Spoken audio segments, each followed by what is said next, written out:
अस्सलाम वालेकुम। इंतकाल, तो आज का हमारा जो टॉपिक है वो इंतकाल है। आज की हम आपके स्ट्रेटजी मार्केटिंग इन्फॉर्मेटिव वीडियो में आपको यही बताएंगे कि इंतकाल आप कैसे कर सकते हैं। यानी कि इंतकाल सबसे पहले तो कहते किसे हैं? इंतकाल कहते हैं आपका प्रॉपर्टी में जो आपकी एक प्रॉपर्टी किसी एक बंदे के नाम से दूसरे बंदे के नाम पर ट्रांसफर होती है तो उसे इंतकाल कहा जाता है प्रॉपर्टी की लैंग्वेज में। तो आज की वीडियो में आपको जो भी है इंतकाल का सारा प्रोसेस समझाऊंगा कि कैसे आप प्रॉपर्टी का इंतकाल करवा सकते हैं। तो चलिए वीडियो में शुरू करते हैं। तो बेसिकली इंतकाल की चार किस्में होती हैं, चार तरह का इंतकाल होता है, लेकिन इंतकाल के जो प्रोसेस है, जो प्रोसीजर है वो सेम होता है। इंतकाल के ये चार जो है टाइप्स कौन सी हैं मैं आपको बताता चलूँ। तो सबसे पहले आपका इंतकाल बैआ आ जाता है। ये वो आपका इंतकाल है जिसमें आप किसी के प्रॉपर्टी खरीदते हैं या किसी को प्रॉपर्टी बेचते हैं और पेमेंट लेते हैं और पेमेंट देते हैं। तो ये वो वाला इंतकाल आपका कि आप पेमेंट ले के किसी प्रॉपर्टी खरीद लें या पेमेंट दे के किसी प्रॉपर्टी बेच दें। तो उस सूरत में जो इंतकाल होता है उसे इंतकाल बैआ कहा जाता है। उसके बाद आपका आ जाता है इंतकाल हिबा यानी कि गिफ्ट। यह आपका इंतकाल तब किया जाता है जब आप अपनी किसी विरासत में किसी बंदे को छोड़कर किसी बाहर के बंदे को कोई चीज़ अपनी प्रॉपर्टी हिबा करते हैं, यानी कि गिफ्ट डीड करते हैं। तो उसमें जो इंतकाल ट्रांसफ़र होता है उसे इंतकाल हिबा कहा जाता है। उसके बाद जो इंतकाल आता है वो आता है आपका इंतकाल तमलीक।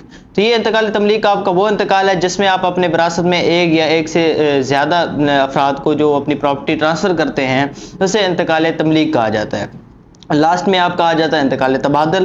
ये इंतकाल तबादल आपका वो इंतकाल है, आपने अक्सर सुना होगा कि ज़मीन को के बदले ज़मीन लेना, ज़मीन के बदले ज़मीन देना। ये वो वाला आपका इंतकाल है कि जब आप किसी ज़मीन लेते हैं और उसके बदले आपको किसी को ज़मीन ट्रांसफ़र कर देते हैं तो वो उस सूरत में जो इंतकाल किया जाता है उसको इंतकाल तबादल कहा जाता है। तो इंतकाल का प्रोसीजर क्या है तो मैं आपको शुरू करता हूँ। तो सबसे पहले जो आपने अपना मौज़ा जो आपका एरिया वो देख लेना है तो उसका इंतकाल वो कितना डेवलप है, उसका जो है सारा प्रोसेस है जो कंप्यूटराइज हो चुका है या नहीं हो चुका।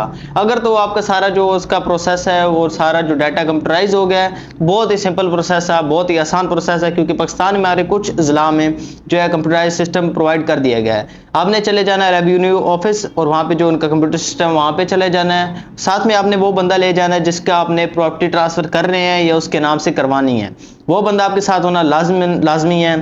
बाकी जो प्रोसेस है आगे वो बिल्कुल आपकी नादरा के जो प्रोसेस होता है उसी तरह आपकी पिक्चर्स ली जाएंगी, आपका जो है बायोमेट्रिक किया जाएगा, आपकी डिटेल वगैरह ले ली जाएंगी और साथ में दो गवाहान जो कि मर्द गवाह हों उनका भी जाना लाजमी है, उनका भी बायोमेट्रिक होगा इसी तरह आपकी तरह और पिक्चर्स वगैरह ली जाएंगी। और जो है आपको ये सारा प्रोसेस होने के बाद बहुत ही आसान प्रोसेस है, कुछ ही थोड़ा सा वक्त लगता है, आपका ज़्यादा वक्त ज़ाया नहीं होता क्योंकि सारा जो सिस्टम आपका कंप्यूटराइज हो चुका होता है। उसके बाद आपको दो स्लिप्स दी जाती हैं जो कि टैक्स स्लिप्स होती हैं, वो आपने जाके करीबी किसी भी बैंक में पे करनी होती है और उनकी स्लिप्स की कॉपी आपको दी जाती है, वो आप वापस ले आके दर्ज करा देते हैं। उसके बाद कुछ ही दिनों बाद, हफ्ता या 6-7 दिनों बाद आपको जो है इंतकाल आपका हो जाता है कंप्यूटराइज सिस्टम में। आपका जो रेवेन्यू ऑफिसर है वो उस पर दस्तखत आपके हो जाते हैं आपके इंतकाल पे और आपका इंतकाल बहुत ही आसानी से हो जाता है कंप्यूटराइज सिस्टम में। तो ये था आपका जो सिस्टम कंप्यूटराइज जिसमें आप बड़ी आसानी से इंतकाल कर सकते हैं। उसके अलावा एक और सिस्टम भी है जो कि ज़्यादातर हमारे पाकिस्तान के ज़िला में अभी तक कंप्यूटराइज सिस्टम नहीं है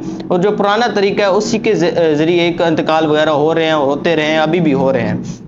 उसका प्रोसेस बिल्कुल डिफरेंट है और उसका थोड़ा मुश्किल प्रोसेस है, वो आपको डिस्क्राइब करेंगे इंशाल्लाह हम नेक्स्ट वीडियो में। तो आप हमारी नेक्स्ट वीडियो का वेट कीजिएगा।